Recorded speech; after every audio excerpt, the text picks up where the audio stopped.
Hi, this is part 2 of, it's a frugal video, but I consider it a straight talk video also. So, to finish off what I started with the first video is, that I love to buy nice things, but I also like to cut corners, whenever I can. Sorry, I need to situate there. And, let's see, I gotta read my handwriting. Some of my favorite pieces have come from like garage sales, secondhand places to shop. I don't think I have any right here. I think it's in my clean laundry basket when I put it up.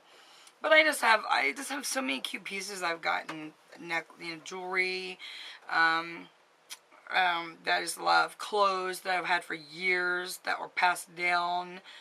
My sister bought them like at a secondhand place, and then I'm like, that looks too big on you. I think I need it. So she gave it to me. Let me see. And I also will barter.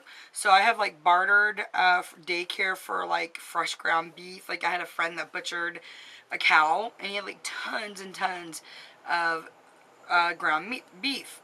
And it was extremely lean, and it was amazing. I would like seriously just want to cook it and eat it. It was so awesome. And he gave me like several pounds, and more than what I would have charged him if I had to pay for that meat. So I have like no problem. I mean, we ate on that meat forever. I bartered for daycare for my bathroom to be remodeled. And so like my oldest son, his girlfriend's dad works at, turn the page, works at a popular clothing outlet. So he gets like all his clothes new and for like so cheap. It's unreal. Like even cheaper than secondhand clothing. So, then I'll like give him the money, and usually like her parents always like pay for half of his stuff. They're like so nice. They're like the greatest people in the world. They'll pay for half of his stuff. It's like amazing. Like when he needed work boots for he worked at the railroad. Now he does. He started the railroad before he got out of school, and here I had all these expenses for his graduating, yada yada yada, and then he needed a pair of the steel-toed boots. I'm like, crap. Oh, this is all I need is more money going out that I don't have. So they paid like for half his boots, which I never asked them to. I just told Jonathan that he would have to pay me back the money when he got his first check from the railroad.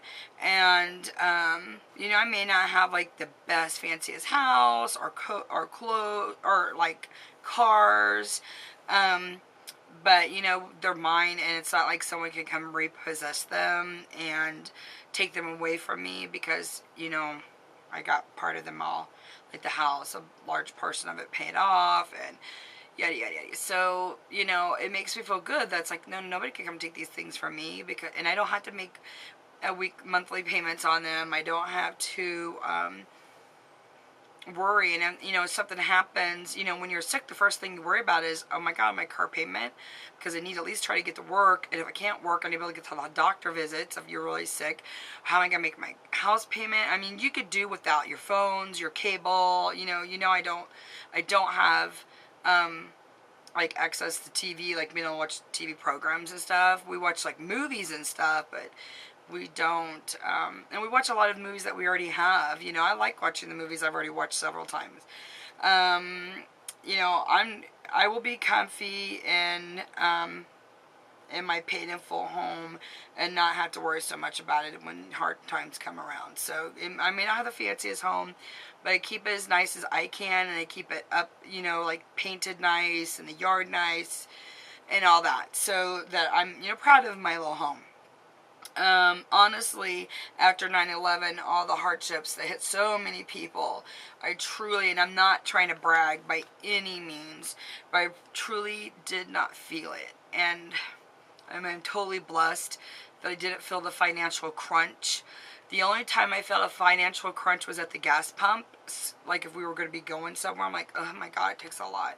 Like when my grandpa died, and we had to go to Iowa for the funeral and all that stuff. And yeah, that was very expensive. But for other people who had to drive to work every day, it was horrible. It was awful for them.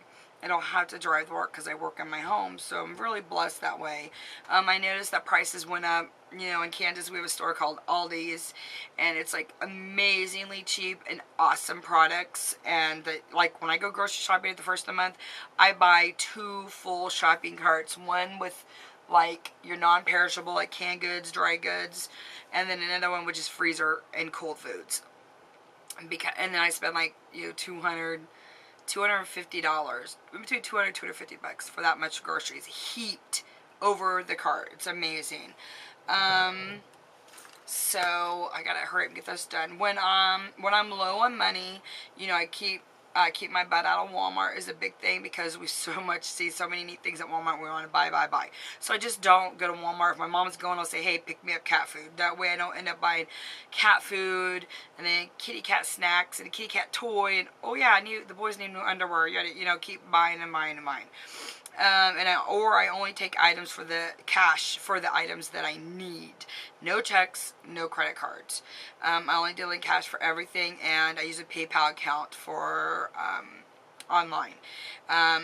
Even though we didn't struggle as much, I still, you know, make homemade soap, and I make homemade hand soap. I love cooking from scratch.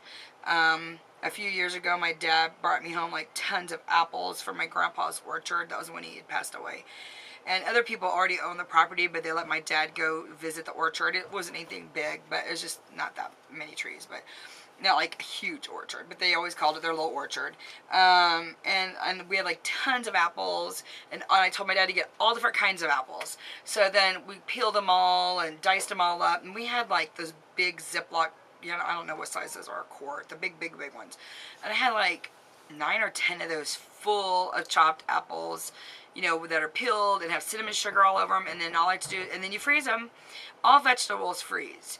I even freeze like my bananas whole when they're getting too ripe. I love to eat ripe bananas, but I could get like, I just have a lot of connections. And I could get like, people will call me, businesses will call me, be like, hey, I have all these ripe bananas. I don't want to throw them away, and I know you will use them. And I will go get them, and I'll throw them in the freezer, and I could use them for whatever. Banana bread, baby food, whatever. They're like, to me, that when they're ripe, they're perfect. And I eat like tons of them before I freeze them, because to me, they're just perfect. And they're so sweet and so soft, and love them, love them, love them. So, you know, there's just things that I do without even thinking. You know, it's just how I am. You could freeze like pears and peaches. If you could get a big amount of peaches, you could freeze them, peel them, cut them all up, freeze them. You could make pies with them, and tarts, and like crumb apple crisp cakes, stuff like that. And you can ask people when they have like fruit trees and stuff, go pick their fruits. If they don't want their fruits, go pick them, get them for free. It can't hurt to ask people, you know. People could be frugal for many reasons, because they're financially strapped, or maybe there's something else they want to buy, so they cut corners in other areas. My reasons is also, you know, for being debt free, whatever. But I may also cut corners in areas because I want to, let's say, buy something extravagant, like a $75 bottle of perfume, or something nice like that for myself. I think I deserve it, and I'm paying cash. It's not going anywhere that's going to keep, you know, adding on interest. And I mean, you guys know what it's like to have, you know, credit card debt is so hard, and so, you know, you know, and every time you're not perfect about paying it, they're slamming you with charges. It just ticks me off so bad. And if you want to know how I got my credit cards paid off, like totally cheated, and I could do a video on it, because I stopped paying my credit cards. I'd had it. My ex-husband was not helping me pay them. I had busted my ASS to try to get them paid, and and sending every extra penny I had. If it was a $200 payment, I was sending in $400. Then I'd be like, oh, well, you were 30 minutes late on paying this bill, so we're going to tack on this and this and this. So I could explain that in another video, how you could basically screw over your credit cards big time. I love the challenge of being frugal right now. You know, my business is like kind of slow right now, But, you know, my bills are paid, so it's all good, you know. And when things like this happen and business is slow, then we're not dying, you know, for necessities of life. So I'm out of time. I love you guys, and you rock. Bye. Fat Girls Rule.